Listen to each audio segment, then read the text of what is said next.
ನೋಡ್ರಿ ಹೀರೆಕಾಯಿ ಪಲ್ಯ ಮತ್ತು ಟೊಮೊಟೊ ಹಣ್ಣಿನ ಚಟ್ನಿ, ಕಡ್ಲೆ ಚಟ್ನಿ, ಮೆಣಸಿನಕಾಯಿ, ಈರುಳ್ಳಿ, ಕ್ಯಾರೆಟು ಮತ್ತು ಅಕ್ಕಿ ರೊಟ್ಟಿ. ಬನ್ನಿ ಫ್ರೆಂಡ್ಸ್, ಇವತ್ತಿನ ವಿಡಿಯೋ ಏನು ಅಂತ ಹೇಳ್ತೀನಿ. ಹೇಗಿದ್ದೀರಾ? ಚೆನ್ನಾಗಿದ್ದೀರಾ ಫ್ರೆಂಡ್ಸ್? ನಾನಂತೂ ಸೂಪರ್ ಡೂಪರ್ ಆಗಿದ್ದೀನಿ. ಬನ್ನಿ ಇವತ್ತು ಯಾವ ರೆಸಿಪಿ ಅಂತ ನಿಮಗೆ ಗೊತ್ತಾಗಿರ್ಬೋದು. ನಾನು ಟೊಮೊಟೊ ಹಣ್ಣಿನ ಚಟ್ನಿ ಮಾಡಾಕತ್ತಿದ್ದೆ. ಮಸ್ತ್ ಅಂದ್ರೆ ಮಸ್ತ್ ಬರ್ತೈತೆ ರೀ. ಟೊಮೊಟೊ ಹಣ್ಣಿನ ಚಟ್ನಿ ಯಾವ ಥರ ಮಾಡೋದು ಅಂತ ತೋರಿಸ್ತೀನಿ ನೋಡ್ರಿ. ನಮ್ಮ ಉತ್ತರ ಕರ್ನಾಟಕ ಅಡುಗೆ ರೆಡಿ ಆಗೈತೆ ನೋಡ್ರಿ. ನಮಗೆ ರೊಟ್ಟಿನ ಇಲ್ಲಿ ಜಾಸ್ತಿ ನಾವು ತಿನ್ನೋದು ಅಕ್ಕಿ ರೊಟ್ಟಿ ಮತ್ತು ಜೋಳದ ರೊಟ್ಟಿ ನಾವು ಭಾಳ ಇಷ್ಟಪಡ್ತೀವಿ ರೀ. ಅಕ್ಕಿ ರೊಟ್ಟಿ ಮಾಡೋದು ನಿಮಗೆಲ್ಲ ಗೊತ್ತಿರುತ್ತೆ ಅಂತ ನಾನು ಅದನ್ನೇನು ವಿಡಿಯೋ ಮಾಡಿಲ್ಲ. ಬರೀ ಟೊಮೊಟೊ ಹಣ್ಣಿನ ಗೊಜ್ಜು ಅಂತಲೂ ಹೇಳ್ತಾರೆ, ಚಟ್ನಿ ಅಂತಲೂ ಹೇಳ್ತಾರೆ. ಅದನ್ನು ಅಷ್ಟೇ ನಾನು ವಿಡಿಯೋ ಮಾಡಿ ಹಾಕಿದ್ದೀನಿ. ಬನ್ನಿ ಫ್ರೆಂಡ್ಸ್, ಮತ್ತು ಯಾವ ಥರ ಮಾಡೋದಂತ ಪಟ್ಟ ಅಂತ ತೋರಿಸ್ಬಿಡ್ತೀನಿ. ನಾನಿಲ್ಲಿ 3 ಟೊಮೊಟೊ ಹಣ್ಣು ತೊಗೊಂಡಿದ್ದೀನಿ ನೋಡಿ ಫ್ರೆಂಡ್ಸ್. ತುಂಬ ಸಿಂಪಲ್ ಇದು. ನೀವು ನೀರು ದೋಸೆ ಮತ್ತು ಚಪಾತಿಗೆ, ಪೂರಿಗೆ ಈ ಚಟ್ನಿ ಮಾಡ್ಕೋಬೋದು ನೋಡಿ. ನಾನು 3 ಟೊಮೊಟೊ ಹಣ್ಣು ತೊಗೊಂಡಿದ್ದೀನಿ. ಇದನ್ನು ಇವಾಗ ತೊಳ್ಕೊಂಬರ್ತೀನಿ ನೋಡಿ ಫ್ರೆಂಡ್ಸ್. ನಾನು ನೋಡಿ ಇದನ್ನು ನೀವು 1 ಟೊಮೊಟೊದಾಗ 4 ಭಾಗ ಮಾಡಿಕೊಂಡು ಹೆಚ್ಕೊಂಬಿಡಿ. ತುಂಬ ಚೆನ್ನಾಗಿ ಬರ್ತೈತಿ ಇದು ಫ್ರೆಂಡ್ಸ್. ನಿಮಗೆ ಒಂದೇ ಥರ ಚಟ್ನಿ ತಿಂದಾಗ ಬೇಜಾರಾದಾಗ ಈ ಥರ ಟೊಮೊಟೊ ಹಣ್ಣಿನ ಚಟ್ನಿನ ಮಾಡ್ಕೋಬೋದು. ಸಿಂಪಲ್ಲಾಗಿ ಮಾಡ್ಕೋಬೋದು ನೋಡಿ. ಇದು ಮಾತ್ರ ನೀರು ದೋಸೆ ಮಾಡಿದರೆ ಇದನ್ನು ನಾವು ಮಾಡ್ತೀವಿ.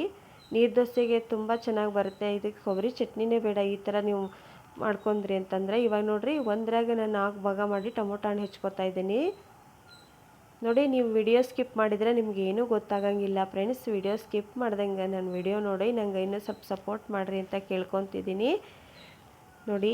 ಇವಾಗಿಷ್ಟೇ ಇದನ್ನು ಕಟ್ ಮಾಡಿಕೊಂಡು ಒಂದು ಬಾಣಲೆಯಲ್ಲಿ ಎಣ್ಣೆ ಕಾಯಕ್ಕೆ ಇಟ್ಕೊಂಬಿಡಿ ನೋಡಿ. ಈ ಥರ ನಿಮಗೆ ಹಣ್ಣಾಗಿರೋ ಟೊಮೊಟೊ ತೊಗೊಂಡ್ರೆ ತುಂಬ ಚೆನ್ನಾಗಾಗುತ್ತೆ, ಕಲರ್ ಚೆನ್ನಾಗಿ ಬರುತ್ತೆ ಅಂತ ಹೇಳ್ತೀನಿ ನೋಡಿ. ಇನ್ನೂ ಅಷ್ಟು ಹಣ್ಣು ಆಗಿರಲಿಲ್ಲ, ಆದರೂ ಅವನ್ನೇ ತೋರಿಸ್ತಾ ಇದ್ದೀನಿ ನಾನು. ಇಲ್ಲಿ ಒಂದು ಬಾಣಲೆಗೆ ಸ್ವಲ್ಪ ಎಣ್ಣೆ ಹಾಕಿದ್ದೆ ಕಾಯೋಕ್ಕೆ. ಅದೇ ಬಾಣಲೆಗೆ ನಾನೀಗ ಹೆಚ್ಚಿಟ್ಕೊಂಡಿರೋ ಟೊಮೊಟೊ ಹಣ್ಣು ಹಾಕಿ ಫ್ರೈ ಮಾಡ್ಕೊತೀನಿ ನೋಡಿ ಫ್ರೆಂಡ್ಸ್. ನನಗೂ ಇದು ಗೊತ್ತಿರಲಿಲ್ಲ, ನಮ್ಮ ಸಿಸ್ಟರ್ ಹೇಳ್ಕೊಟ್ಟಿದ್ರು ಇದನ್ನು ಈ ಥರ ಚಟ್ನಿ ಮಾಡೋದು, ಗೊಜ್ಜು ಮಾಡೋದು ಅಂತ. ಇದಕ್ಕೆ ಬೇಕಾದ್ರೆ ನೀವು ಸ್ವಲ್ಪ ಮೆಂತ್ಯಕಾಳು ನೆನೆ ಹಾಕಿನೂ ಹಾಕ್ಕೋಬೋದು. ನಾನಿಲ್ಲಿ ಹಾಕಿಲ್ಲ. ನೀವು ಬೇಕು ಅಂದರೆ ಮೆಂತ್ಯಕಾಳು ನೆನೆ ಹಾಕಿ ಒಂದು ಅರ್ಧ ಗಂಟೆ ಆದಮೇಲೆ ನೀವು ಇದ್ರ ಜೊತೆಗೆ ಮಿಕ್ಸಿ ಮಾಡ್ಕೊಂಡ್ರೆ ಇನ್ನೂ ಚೆನ್ನಾಗಾಗತ್ತೆ. ನಾನು ಏನು ಹಾಕಿಲ್ಲ ಇಲ್ಲಿ ನೋಡಿ. ನೀವು ಯಾವ ಥರ ಹುರ್ಕೋಬೇಕು ಅಂತ ಗೊತ್ತಾಗುತ್ತಲ್ಲ ನಿಮಗೆ. ಈಗ ಸಾಂಬಾರು ಮಾಡುವಾಗ ನೀವು ಟೊಮೊಟೊ ಹಣ್ಣು ಯಾವ ಥರ ಫ್ರೈ ಮಾಡ್ಕೊತಿರಲ್ಲ ಅದೇ ಥರ ಫ್ರೈ ಮಾಡಿಕೊಂಡು ತಕ್ಕೊಂಡ್ಬಿಡಿ ನೀವು ನೋಡಿ. ನೋಡಿರಿ, ಹಸೆಕಾಯಿ ಚಟ್ನಿ ಮತ್ತು ಕಡಲೆ ಚಟ್ನಿ ಎಲ್ಲ ತಿಂದು ನಿಮಗೆ ಬೇಜಾರಾದಾಗ ಈ ಚಟ್ನಿ ಮಾಡ್ಕೊಳ್ರಿ, ಚೆನ್ನಾಗಿ ಬರ್ತೈತಿ. ಇದನ್ನು ಫ್ರಿಜ್ನಾಗ ಇಟ್ಕೊಂಡು ನೀವು 1 ವಾರ ತಿನ್ಬೋದು. ಇವಾಗ ಇದನ್ನು ತಕ್ಕೊಂಡ್ಬಿಡಿ ನೀವು ಒಂದು ಪ್ಲೇಟಿಗೆ ತಕ್ಕೊಂಡು. ಇದಕ್ಕೆ ಐತಲ್ಲ ಫ್ರೆಂಡ್ಸ್, ಇದೇ ಎಣ್ಣೆಗ ಸ್ವಲ್ಪ ಸಾಸಿವೆ ಕಾಳು ಮತ್ತು ಕರಿಬೇವು, ನೆಕ್ಸ್ಟು 1-2 ಬೆಳ್ಳುಳ್ಳಿ ಸಣ್ಣಗೆ ಕಟ್ ಮಾಡಿಕೊಂಡು ಒಗ್ಗರಣೆ ಮಾಡಿಟ್ಕೊಂಬಿಡಿ. ಯಾಕಂದರೆ ಆರಬೇಕಿದು ನೋಡಿ. ಇವಾಗ ಇದೇ ಬಾಣಲೆಯಲ್ಲೇ ನಾನು ಸ್ವಲ್ಪ ಸಾಸಿವೆ ಕಾಳು ಮತ್ತು ಕರಿಬೇವು ಹಾಕಿ ಬೆಳ್ಳುಳ್ಳಿ ಹಾಕಿ ಒಗ್ಗರಣೆ ಮಾಡಿ ಇಟ್ಬಿಡ್ತೀನಿ. ಆರೋಕ್ಕೆ ಇಟ್ಬಿಡ್ಬೇಕು ಅದನ್ನು. ಬಿಸಿ ಇರುವಾಗಲೇ ನೀವು ಚಟ್ನಿ ಹಾಕೋಕೆ ಹೋಗ್ಬೇಡಿ, ಯಾಕಂದರೆ ತಡೆಯಂಗಿಲ್ಲ ಅದು ನೋಡಿ. ಇವಾಗ ಸ್ವಲ್ಪ ಸಾಸಿವೆ ಕಾಳು ಮತ್ತು ಸ್ವಲ್ಪ ಕರಿಬೇವು ಬೆಳ್ಳುಳ್ಳಿ ಹಾಕಿ ಇದನ್ನು ಫ್ರೈ ಮಾಡಿಕೊಂಡು ನೆಕ್ಸ್ಟ್ ಐತಲ್ಲ, ಇವಾಗ ಬನ್ನಿ ನಾವು ಮತ್ತೆ ಟೊಮೊಟೊ ಚಟ್ನಿಗೆ ಏನೇನು ಬೇಕು ಅಂತ ತೋರಿಸ್ತೀನಿ ನೋಡಿ. ಇವಾಗ ಟೊಮೊಟೊ ಹಣ್ಣು ನಾನು ಮಿಕ್ಸಿ ಜಾರಿಗೆ ಹಾಕ್ಕೊಳಕತ್ತೀನಿ. ಇದಕ್ಕೆ ಐತಲ್ಲ ಒಂದು ಸ್ವಲ್ಪ ಕರಿಬೇವು, ಸ್ವಲ್ಪ ಕೊತ್ತಂಬರಿ ಮತ್ತು ಉಪ್ಪು, ಬೆಲ್ಲ, ಖಾರ ಪುಡಿ, ಜೀರಿಗೆ, ಬೆಳ್ಳುಳ್ಳಿ ಇಷ್ಟೇ ಫ್ರೆಂಡ್ಸ್. ಇದಕ್ಕೆ ಹಾಕ್ಕೋಬೇಕು ಅಂದರೆ ನೀವು ನೆಕ್ಸ್ಟ್ ನಿಮಗೆ ಬೇಕು ಅಂದರೆ ನೀವು ಮೆಂತ್ಯಕಾಳು ಒಂದು ಅರ್ಧ ಗಂಟೆ ನೀರಿನಾಗ ನೆನೆಸಿ ಬೇಕಾದರೂ ಹಾಕ್ಕೋಬೋದು. ನಾನಿಲ್ಲಿ ಹಾಕಿ ತೋರಿಸಿಲ್ಲ, ಹಾಗೆ ಮಾಡ್ತಾಯಿದ್ದೀನಿ ನೋಡಿ. ಇವಾಗ ಕರಿಬೇವು, ಕೊತ್ತಂಬರಿ ಮತ್ತು ಜೀರಿಗೆ, ಬೆಳ್ಳುಳ್ಳಿ, ಬೆಲ್ಲ, ಉಪ್ಪು, ಖಾರ ಪುಡಿ ಇಷ್ಟೇ ನೋಡಿ ಫ್ರೆಂಡ್ಸ್. ಇನ್ನೊಂದು ಸಲ ಹೇಳ್ತೀನಿ. 3 ಟೊಮೊಟೊ ಹಣ್ಣು ತೊಗೊಂಡು ಅದನ್ನು ಕ್ಲೀನಾಗಿ ತೊಳ್ಕೊಂಡು ಹೆಚ್ಕೊಂಡು ಫ್ರೈ ಮಾಡ್ಕೊಂಡು ತಕ್ಕೊಂಡು ಅದಕ್ಕೆ ನೀವು ಜೀರಿಗೆ ಮತ್ತು ಬೆಳ್ಳುಳ್ಳಿ, ಬೆಲ್ಲ, ಉಪ್ಪು, ಖಾರ ಪುಡಿ, ಕರಿಬೇವು, ಕೊತ್ತಂಬರಿ ಇಷ್ಟೇ ಫ್ರೆಂಡ್ಸ್ ಇದಕ್ಕೆ ನೀವು ಹಾಕಬೇಕಾಗಿರೋದು ನೋಡಿ. ಇವಾಗ ನಾನೆಲ್ಲ ಸಾಮಾನು ನಿಮಗೆ ತೋರಿಸಿದ್ದೀನಿ, ಹೇಳಿದ್ದೀನಿ ಫ್ರೆಂಡ್ಸ್. ಇವಾಗ ಖಾರ ಪುಡಿ ಹಾಕ್ಕೊಳಕತ್ತೀನಿ.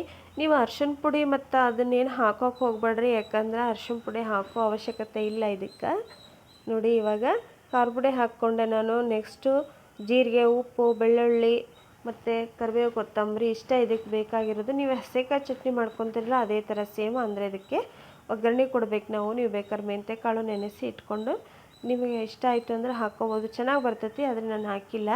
ಇವಾಗೆಲ್ಲ ಸಾಮಾನು ಹಾಕ್ಕೊಂಡು ನೀವು ಮಿಕ್ಸಿ ಮಾಡ್ಕೋಬೇಕು. ಇದು ಸಣ್ಣಗೆ ಆಗ್ಬೇಕು ನೋಡಿರಿ. ಮೆಂತ್ಯ ಚಟ್ನಿ ಯಾವ ಥರ ನೀವು ಸಣ್ಣಗೆ ಮಾಡ್ಕೊತಿರಲ್ಲ ಹಂಗೆ ಮಾಡ್ಕೊಳ್ರಿ. ಇದು ಮಾತ್ರ ನೀರು ದೋಸೆ ಮತ್ತು ಚಪಾತಿಗೆ ಮಾತ್ರ ಹೇಳಿ ಮಾಡಿಸಿದ ಚಟ್ನಿ ಅಂತ ಹೇಳ್ತೀನಿ ನಾನು.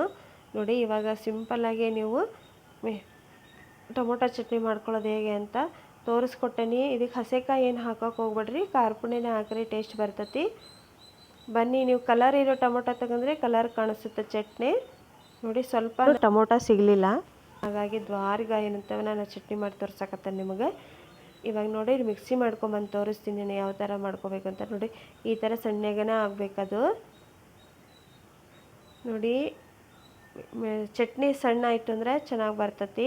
ಇವಾಗ ನೋಡಿರಿ ನಾನು ಆವಾಗಲೇ ಅದೇ ಬಾಣಲೆಗೆ ಒಗ್ಗರಣೆ ಮಾಡಿಟ್ಟಿದ್ನಲ್ಲ, ಅದಕ್ಕೇ ನಾನು ಚಟ್ನಿ ಹಾಕಿ ಫ್ರೈ ಮಾಡ್ತಾಯಿದ್ದೇನೆ. ನೋಡಿ ತುಂಬ ಚೆನ್ನಾಗಿ ಬರ್ತೈತಿ ಫ್ರೆಂಡ್ಸ್. ನೀವು ಒಂದೇ ಥರ ಚಟ್ನಿ ತಿಂದು ಬಾಯಿ ಕೆಟ್ಟಾಗ ಈ ಥರ ಚಟ್ನಿ ಮಾಡ್ಕೊಳ್ರಿ. ನೋಡಿದ್ರೇ ಬಾಯಾಗ ನೀರು ಬರ್ತೈತೆ ರೀ. ಚಟ್ನಿ ಮಾತ್ರ ಸಖತ್ತಾಗಿರ್ತೈತಿ. ಫ್ರಿಜ್ ಇದ್ದರೆ ನೀವು 1 ವಾರ ಇಟ್ಕೊಂಡು ತಿನ್ಬೋದು ಇದನ್ನು ಗೊಜ್ಜು.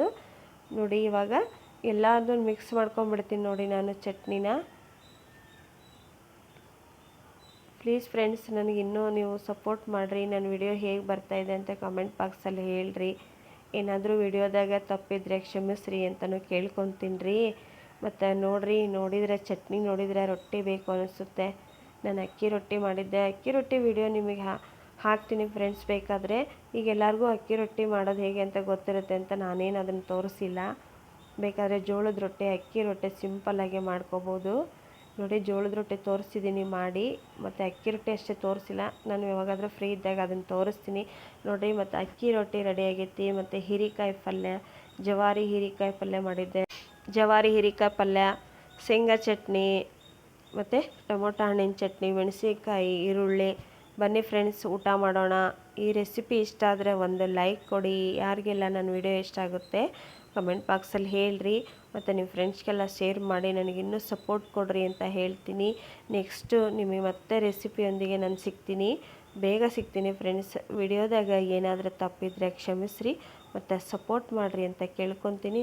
ಮತ್ತೆ ಬೇಗ ಸಿಗ್ತೀನಿ ಫ್ರೆಂಡ್ಸ್. ಅಲ್ಲಿವರೆಗೂ ಎಲ್ಲರಿಗೂ ಧನ್ಯವಾದಗಳು. ಸಬ್ಸ್ಕ್ರೈಬ್ ಮಾಡ್ಕೊಂಡನ ವಿಡಿಯೋ ನೋಡೋಕ್ಕೆ ಹೋಗಬೇಡಿ ಫ್ರೆಂಡ್ಸ್ ಪ್ಲೀಸ್. ಮತ್ತು ಸಪೋರ್ಟ್ ಮಾಡಿ ಅಂತ ಇನ್ನೊಂದು ಸಲ ಕೇಳ್ಕೊತೀನಿ. ಮತ್ತೆ ಸಿಗ್ತೀನಿ ಫ್ರೆಂಡ್ಸ್. Okay bye.